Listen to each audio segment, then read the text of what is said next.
একদিন মুসা নবী আমার আল্লাহকে জিজ্ঞাসা করলেন, হে আমার আল্লাহ,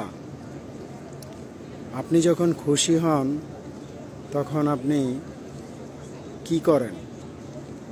আমার আল্লাহ বললেন, হে মুসা নবী, আমি যখন খুশি হই তখন আমি জমিনে বৃষ্টি দেই।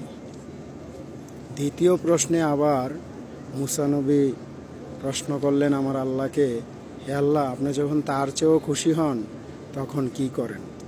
আমার আল্লাহ বললেন, হে মুসা, আমি যখন খুশি হই, তার চেয়েও খুশি হই, তখন আমি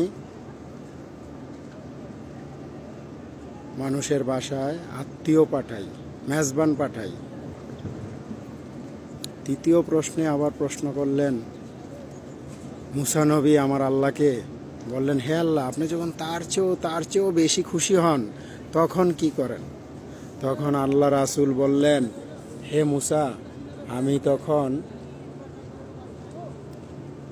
মানুষকে কন্যা সন্তান দিই। সুবহানাল্লাহ, আলহামদুলিল্লাহ।